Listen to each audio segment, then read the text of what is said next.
ডিনারে বা ব্রেকফাস্টে যদি হেলদি কোনো নাস্তা তৈরি করতে চান তাহলে ঝটপট 10 মিনিটেই বানিয়ে নিতে পারেন এই রেসিপিটি। ঘরে থাকা সাধারণ উপকরণ দিয়ে একটু ঘুরিয়ে ফিরিয়ে তৈরি করলে বাচ্চা বড় সবাই মজা করে খাবে। সম্পূর্ণ হেলদিভাবে আমি রেসিপিটি তৈরি করে দেখাবো, কোনো রকম বেলা বেলিও ঝামেলার দরকার হবে না। এর জন্য 500 গ্রাম আটা নিয়ে তার মধ্যে স্বাদমতো লবণ আর 2 টেবিল চামচ তেল দিয়ে আটাটাকে খুব ভালো করে ময়ান করে নিতে হবে। আটার জায়গায় আপনারা এখানে ময়দা দিয়েও রেসিপিটা তৈরি করতে পারেন। যেহেতু আমি আজকে হেলদিভাবে তৈরি করছি এর জন্য আমি আটা নিয়ে নিয়েছি। খুব ভালো করে ময়ান দিয়ে এখন নর্মাল টেম্পারেচার জল দিয়ে একটা ডো তৈরি করতে হবে। জলটা অল্প অল্প দিয়ে একেবারে সফট একটি ডো তৈরি করে নিতে হবে। রাতে যখন রুটি তরকারি করতে ইচ্ছাই করবে না তখন ঝটপট এইভাবে বানিয়ে নিতে পারেন, খেতে কিন্তু দারুণ টেস্ট হয়। তো বেশ কিছুক্ষণ সময় নিয়ে আমি আটাটাকে খুব ভালো করে মেখে নিয়েছি। এখন এর উপর থেকে সামান্য একটু তেল দিয়ে দেব। এখন এটাকে একটু ঢেকে সাইডে রেখে দেব। একটা বাটির মধ্যে নিয়ে নেব ডিম। এখানে আমি 4টি ডিম নিয়ে নিচ্ছি, আপনারা আপনাদের প্রয়োজন মতো ডিম নিয়ে নেবেন। এখন ডিমটাকে খুব ভালো করে ফেটিয়ে নিতে হবে।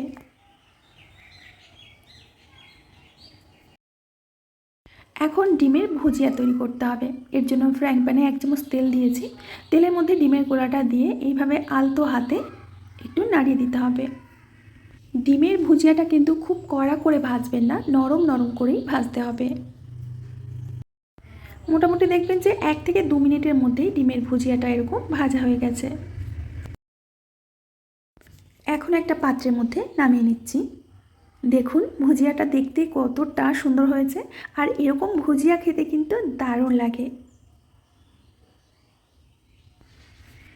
আবারও ওই ফ্রাইং প্যানের মধ্যে 1 চামচ মতো তেল দিয়ে দিচ্ছি।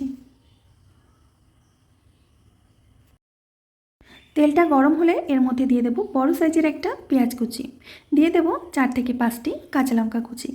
এখন পেঁয়াজটাকে সুন্দর হালকা করে ভেজে নিতে হবে। ভেজে একেবারে লাল করা যাবে না, মোটামুটি ওই 1.5 থেকে 2 মিনিট মতো পেঁয়াজটাকে নাড়াচাড়া করে নিতে হবে। এখন এর মধ্যে দিয়ে দেব বড় সাইজের একটা আলু কুচি, আর দিয়ে দেব অর্ধেকটা গাজর কুচি। আলু আর গাজর বাচ্চাদের হেলথের পক্ষে কতটা উপকারী সেটা আমরা সবাই জানি। তো সম্পূর্ণ একেবারে হেলথিভাবেই আজকে রেসিপিটা তৈরি করে দেখাচ্ছি আপনাদের, আর ঘরে থাকা কমন জিনিসগুলো দিয়েই আমি তৈরি করে দেখাবো। স্বাদ মতো লবণ দিয়ে দিলাম। লবণটা দিলে আলু আর গাজরটা একটু তাড়াতাড়ি নরমও হয়ে যাবে। 1/2 চামচ মতো গোলমরিচের গুঁড়ো। আলু আর গাজরটা একেবারে লাল লাল করে ভাজবেন না, বা একেবারে গলিয়ে ফেলাও যাবে না। ওই মোটামুটি 5 মিনিট সময় নিয়ে আলুটাকে আমি ভেজে নিয়েছি। এখন এর মধ্যে দিয়ে দেব 1 প্যাকেট ম্যাগি মশলা, আর দিয়ে দেব ভেজে রাখা ডিমের ভুজিয়া। ভালো করে মিশিয়ে নেব। একেবারে তেল মশলা ছাড়াই আজকের রেসিপিটি তৈরি হবে একেবারে হেলদিভাবে, আর এটা দেখবেন ঝটপটই তৈরি হয়ে যায়।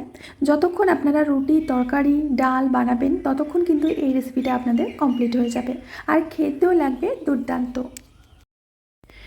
তো এটা আমাদের তৈরি হয়ে গেছে। এবার এখান থেকে অল্প অল্প করে ডো নিয়ে নেব, আর আটাটা কিন্তু একেবারেই সফট হয়ে গেছে দেখতেই পাচ্ছেন। একদম কোনোরকম বেলাবেলির ঝামেলা ছাড়াই আমি হাত দিয়ে এটাকে বেলে নিচ্ছি, মানে চেপে চেপে একটু পাতলা পাতলা করে নিতে হবে। যতটা সম্ভব আপনারা পাতলা করে নেবেন। চাইলে আপনারা বেলুন দিয়ে বেলতেও পারেন, কিন্তু আমি বেলুনের সাহায্য ছাড়াই হাত দিয়ে এটা করে নিচ্ছি। এবার তৈরি করে রাখা স্টাফিংটা দিয়ে দেব। এরকম একটু লম্বা লম্বিভাবে দিয়ে দিতে হবে। এবার ঠিক এরকম করে একটা রোল করতে হবে। খুব সাবধানে করবেন, যেহেতু রুটিটা একেবারে পাতলা করে বেলা থাকবে, ছিঁড়ে যাওয়ার একটু সম্ভাবনা থাকে, তো একটু ধীরে ধীরে এইভাবে করে রোল করে নিতে হবে।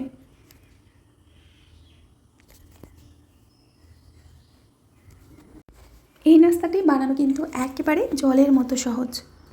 এবার এটাকে এক সাইড দিয়ে এইভাবে মুড়ে দিতে হবে। দেখুন একেবারে ছানার জিলিপির মতো দেখাচ্ছে। তো একইভাবে আমি সব কটি নাস্তা আগে তৈরি করে নেব।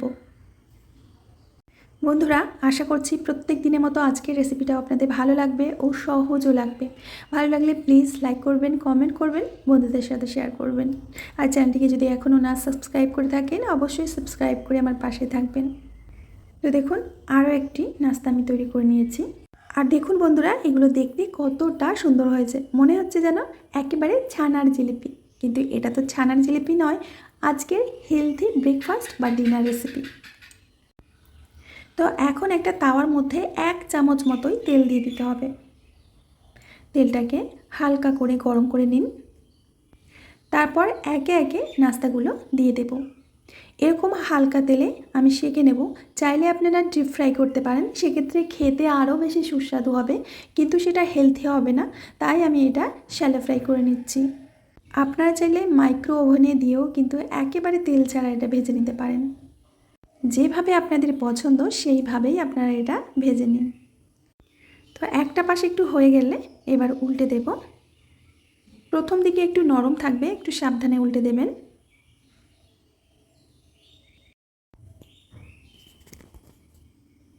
এবার গ্যাসের আঁচটাকে লো টু মিডিয়ামে করে এভাবে উল্টে পাল্টে ভেজে নিতে হবে। গ্যাসের আঁচটাকে কিন্তু একদমই চড়াবেন না, লো টু মিডিয়াম আঁচেই ভেজে নেবেন। তাহলে দেখবেন খুব সুন্দরভাবে ভাজা হবে, বাইরেটা ক্রিস্পি হবে। আর খুব তাড়াতাড়ি করে ভাজতে গেলে কিন্তু কাঁচা থেকে যাবে। তো উল্টে পাল্টে বাইরেটা ক্রিস্পি করে আমি ভেজে নেব। দেখুন বন্ধুরা, এটা দেখতে কতটা সুন্দর হয়েছে। ভাজা হয়ে গেছে, এখন আমি নামিয়ে নিচ্ছি। এর একটা একটা খেলেই কিন্তু পুরো পেট ভরে যাবে, আর কিছু খাওয়ার দরকারই হবে না। তো বন্ধুরা, দুঃখের বিষয় এরপরের ক্লিপগুলো আমার একটাও তোলা হয়নি। 2-1টা ছবি ছিল, সেই ছবিগুলোই আমি আপনাদের সাথে শেয়ার করছি। তো আমার প্রিয় বন্ধুরা, আশা করছি আজকের রেসিপিটা আপনাদের অনেক ভালো লেগেছে। ভালো লাগলে অবশ্যই লাইক, কমেন্ট, শেয়ার করবেন। আমি আজ এখানে বিদায় নেব, আবার আসবো নতুন রেসিপি নিয়ে। সবাই ভালো থাকবেন, সুস্থ থাকবেন, আনন্দে থাকবেন।